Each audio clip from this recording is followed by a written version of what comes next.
कि हम बच्चों को मोबाइल दे देते हैं, ये कहेंगे सबसे बड़ा थ्रेड है। अगर आप देखें और वीक पॉइंट की सेटिंग कर रहे होते थे और बच्चे की एज थी तकरीबन 7 से 8 साल ना, या 9 साल हो गया हार्डली। तो बच्चे ने वो 4 इंचों का कोड उन्हें बता दिया। हुआ ये कि फोन और काफ़ी इसमें बातें होंगी, इंशाल्लाह कोशिश करूँगा कि आपको नई नई चीज़ें और अवेयरनेस की मैसेज दूँ। अच्छा, आता हूँ दोबारा टॉपिक की तरफ। सिर्फ 3 से 4 घंटे 5 घंटे सिर्फ मोबाइल यूज़ कर लें आप ना, तो होने वाला है जिसका ज़हन ये है कि मैं किसी से पैसे निकालूं फ्रॉड के ज़रिए, तो फिर वो नए नए हरबे अपनाता है। अस्सलाम वालेकुम, एडवोकेट अनीस एक बार फिर आपकी खिदमत में हाजिर हूँ और उम्मीद है आप सब खैरियत से होंगे। मोबाइल के रिलेटेड आपसे कुछ चीज़ें डिस्कस करना चाह रहा था कि मोबाइल की अगर आप बात करें तो बहुत काम की चीज़ है, और अगर हम अपने दौर में चले जाएँ या हमसे पीछे जो हमारे बड़े थे उनके दौर में चले जाएँ, तो बड़ी इन चीज़ की कमी आप कह लेना। बड़े जिस तरह बताते हैं कि गाना जो है ना सुनने के लिए वो रेडियो की सेटिंग कर रहे होते थे कि कहते मैंने सारा दिन में या रात को 11 बजे कोई एक सॉन्ग चलता था, उसको सुनने के लिए ना वो रेडियो का नॉब जो है ना वो घुमाई जाती थी बार बार ना, क्योंकि चैनल जो है ना वो क्लियर नहीं आते थे और एक सेट नहीं होते थे। तो बड़ा मुश्किल दौर था, वो था मोहब्बत वाला। मोहब्बत इस तरह के बरकत थी उसमें ना, मोहब्बत थी, झूठे लोग नहीं थे और फ्रॉड वगैरह नहीं था। तो अगर हम अपनी दौर पे आए तो हम भी थे कि एक सॉन्ग पसंद का होता था तो कैसेट लेते थे 10 गानों वाली, ठीक है। तो अगर आप अपनी दौर में आए मोबाइल पे, तो मोबाइल बड़े काम की चीज़ है, 1 क्लिक पे आपको सब चीज़ें मिल जाती हैं फ़ौरन ना, जो आपको रिक्वायर्ड हो। तो इसका ये है कि जितने फ़ायदे हैं उतने ही इसके नुकसानात हैं। अच्छा, आते हैं अभी किस्से की तरफ। अच्छा, हुआ ये कि एक हमारे दोस्त हैं, बड़े अच्छे दोस्त हैं, कि मोबाइल के जो नुकसानात बताने लगा आपको कि हम क्या करते हैं, बच्चों को मोबाइल दे देते हैं अपने कार्टून्स के लिए या वैसे गेम्स के लिए।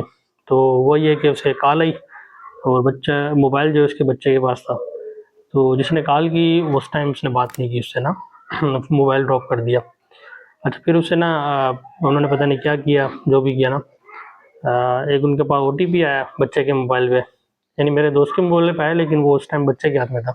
अच्छा, उन्होंने दोबारा कॉल की बच्चे को और बच्चे को कहा, बेटा आप ठीक हैं, आपके अब्बू ठीक हैं, कहाँ पे हैं, जो भी है। वो मेरे दोस्त जो हैं वो अवेलेबल नहीं थे उस टाइम। तो उन्होंने क्या कहा बच्चे से कि बेटा इसमें आपके पास ना वो 4 इंचों का ओटीपी आया होगा, तो आप वो तो बता दो बेटा। और बच्चे की एज थी तकरीबन 7 से 8 साल ना, या 9 साल हो गया हार्डली। तो बच्चे ने वो 4 इंचों का कोड उन्हें बता दिया। हुआ ये कि फ़ौरन उनके पैसे वहाँ से गायब हो गए, जो मेरे दोस्त थे। तो ये बैठे बिठाए उनको नुकसान हो गया और पैसे उनके जैज़ कैश में से गए थे। तकरीबन 15,000 की अमाउंट थी जो उनके जैज़ कैश से निकली। तो बाद में वो खुद हैरान रह गए कि किस तरह गए। फिर बाद में बच्चे से पूछा तो बच्चा कहता है कि इससे सर अंकल की कॉल आई थी, उन्होंने कहा कि ये मैसेज आया ना बेटा, ये बताओ हमें। तो मैंने तो अंकल को बता दिया। तो ये है कि हम बच्चों को मोबाइल दे देते हैं, ये कह लें कि सबसे बड़ा थ्रेड है।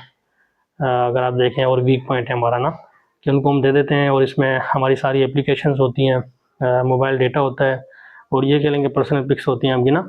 अच्छा, ये पर्सनल पिक्चर के ऊपर भी मैं आपसे बात करूँगा, बड़ी डिटेल में बात करूँगा, बहुत लंबा टॉपिक है, इसके बारे में डिटेल वीडियो बनेगी और काफ़ी इसमें बातें होंगी। इंशाल्लाह कोशिश करूँगा कि आपको नई नई चीज़ें और अवेयरनेस की मैसेज दूँ। अच्छा, आता हूँ दोबारा टॉपिक की तरफ। तो वो बड़ा परेशान हुआ, उसने फिर कंप्लेन भी की, लेकिन जहाँ पे पैसे गए वहाँ से वो निकल भी चुके थे, नंबर ट्रेस नहीं हुआ। तो अर्ज़ ये कर रहा हूँ कि बच्चों को मोबाइल अगर आपका नहीं होता गुजारा, तो आप वो उनको एक अलग से मोबाइल लेके दे दें। अगर जेब इजाज़त नहीं देती, फिर आप हिम्मत करके एक टीवी उनको परचेज़ कर दें एलईडी में। वो मैं सबको यही मशवरा देता हूँ कि मोबाइल की बजाय बच्चों को एलईडी लगा के दे दें आप घर में। उससे ये होगा कि बच्चे जो है दूर से बैठ के टीवी को देखेंगे और यानी करीब होके, जिस तरह अभी मोबाइल की स्क्रीन होती है बिल्कुल आँखों के सामने। और आजकल आप देख भी लें कि कितने केसेस होते हैं जिनमें बच्चों की नज़रें कमज़ोर हैं या दिमाग उनका सर दर्द कर रहा होता है। वो इसलिए होता है कि ड्यू टू मोबाइल। और आप अगर अपनी तरफ आएँ तो उसमें देख लें कि हम पूरा दिन घर में होते हैं, अगर फ़र्ज़ करें फारिग, और सिर्फ 3 से 4 घंटे 5 घंटे सिर्फ मोबाइल यूज़ कर लें आप ना, तो पूरा दिन ऐसा लगता है कि यार पता नहीं कितना मैंने हार्ड वर्क कर लिया। वो ज़हन बिल्कुल आपका भारी भारी होता है, थके हुए होते हैं आप ना, तो ड्यू टू मोबाइल। तो फिर अगर बच्चों की तरफ आ जाएँ, उनके ज़हन वैसे ही जो है कह लें कि नाजुक हैं। तो ये फ़ायदेमंद चीज़ भी है, मैंने जिस तरह अर्ज़ किया। तो अगर नुकसानात की तरफ आएँ तो नुकसान भी बहुत ज़्यादा है। तो मैंने कहा चलो आपसे ये शेयर कर लेता हूँ, ताकि आप भी, हर बंदा बच्चों को देता है, लेकिन ये कि उनको थोड़ा आप मैसेज ये डिलीवर कर दें कि अगर कोई आपको कॉल करे, कोई मैसेज पूछे, तो वो आप ना बताएं, क्योंकि जो है ना, जो लूटने वाला है, जिसका जहन ये है कि मैं किसी से पैसे निकालूं फ्रॉड के ज़रिए, तो फिर वो नए नए हरबे अपनाता है। अगेन खुश रहें, आबाद रहें, दुआ में याद रखिएगा। और अगर हमारे चैनल को सब्सक्राइब नहीं किया तो सब्सक्राइब कर दें। ये वीडियो पसंद आई हो तो फिर लाइक का बटन दबा दें और बेल आइकन पे हाथ लगाना ना भूलिएगा या उंगली लगाना ना भूलिएगा। ठीक है, खुश रहें, आबाद रहें। पाकिस्तान जिंदाबाद, पाकिस्तान पाइंदाबाद। अल्लाह हाफिज़।